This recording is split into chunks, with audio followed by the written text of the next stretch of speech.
Let's talk about who's who when it comes to whole life insurance policies for infinite banking.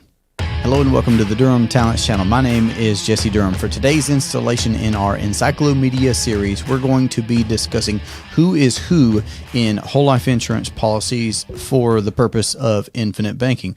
Because there are these different roles. There's the owner of a policy, there is the payor of a policy, the insured of a policy, and the beneficiary of a policy. Let's break down each one of these one at a time. Let's actually reverse engineer and start with the beneficiary. So the beneficiary is whoever is designated to receive the death benefit payout when the insured person dies.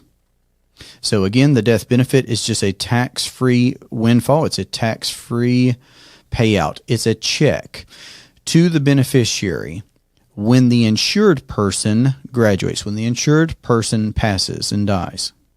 Now, the beneficiary can be changed. That's not necessarily a static designation. The owner of the policy can change who the beneficiary of the policy is. Also, there can be more than one beneficiary. There can be contingent beneficiaries. So all of those are relevant aspects to why to have yearly, let's say, but regular meetings with your agent, your advisor, so that any updates can be made, or it can just be something that you change online because of having an online portal to a company where you can make that change. So beneficiary is one role. Let's go to the insured person. So the insured person is the life, the body that the insurance, the coverage, the protection is going to be on. So the insured is someone who will fill out application information, someone who will quite possibly, most times, go through some form of medical examination, which entails all the normal things of standing on scales, pinging cups, and giving a little blood, talking about marijuana and medication and everything else. Criminal history, even driver history. Did you file a bankruptcy last month? Those types of things for the insurance company to evaluate the risk that they would assume if they offered a policy, a contract, on the life of the insured person. So the insured person is a role that will not change while that policy contract is in force. Whoever the insured person is will remain the insured person while that contract is in force. And one more helpful clue there could be that a policy could begin on an insured person as early as 2 weeks old. So even infant children, 2 weeks old, can be the insured person. Now let's discuss the payor, P-A-Y-O-R. The person who is going to be paying for the policy is not necessarily always the owner of the policy. One clear example, just to give you an idea real quick, could be, I have a client that this policy went in force recently. She is the payer on a policy on her nephew. So that nephew, his mother, is the owner of the policy, but aunt is paying for the policy. So there's a beneficiary, there's an owner, which is that child's, the insured's parent is the owner, but the payer on the policy is the aunt who is establishing policies on the family at large. She already has policies on herself, has no children of her own, so began by getting policies on other family members, which I love. Those are great conversations to have. And there's a real life practical example of a situation, and then there can be others where the person who is paying for the policy is not necessarily the owner of that same policy. And the payer could be other roles as well, perhaps, but not always.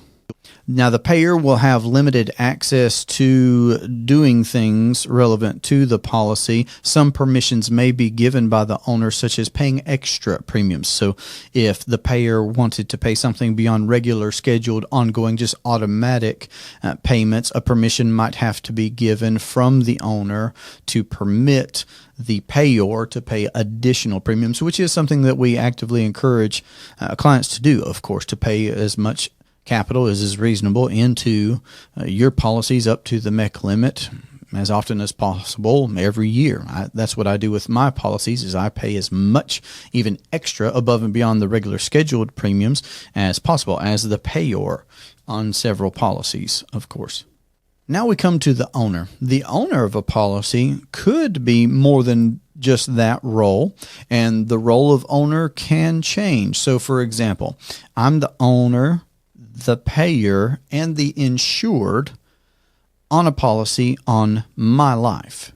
And then someone else, my wife, is the beneficiary. So I fill out 3 of the 4 roles that we've been discussing on that particular setup.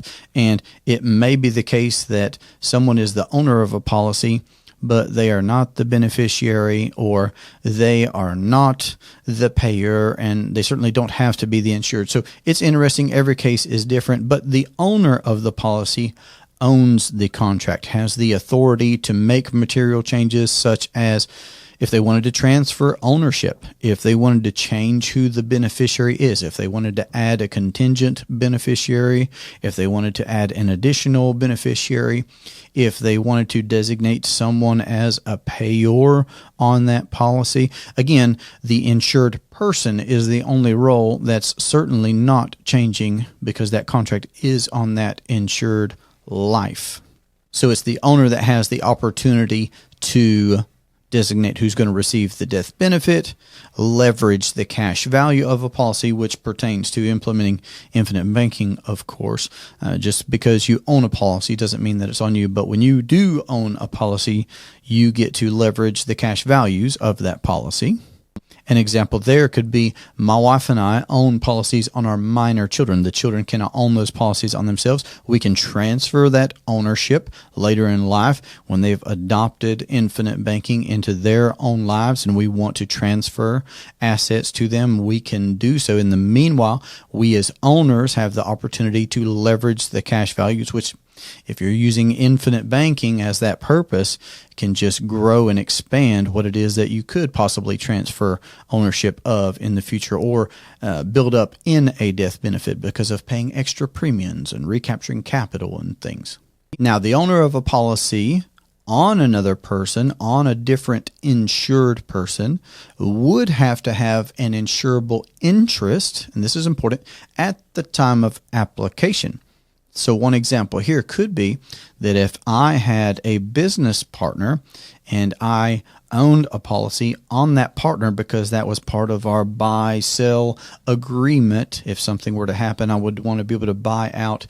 So I could own that policy, the partner be the insured person, and then I be a beneficiary. I make that partner's family a partial beneficiary, the full beneficiary. So many neat things that you can do, and that's good to know. I'm planting some seeds here, hopefully, about how to expand a system over time by discussing these different roles. But the owner must have an insurable interest on who the insured person is going to be at the time of application. Also, there can be a contingent owner on a policy. So again, if I return to policies on my children, if something were to happen to both me and my wife, we could designate another person as a contingent owner of those policies on our minor children, because our minor children, in the event of my wife and I passing at the same time, they would not be able to own those policies just yet themselves. So we could designate someone or some entity as a contingent owner as well.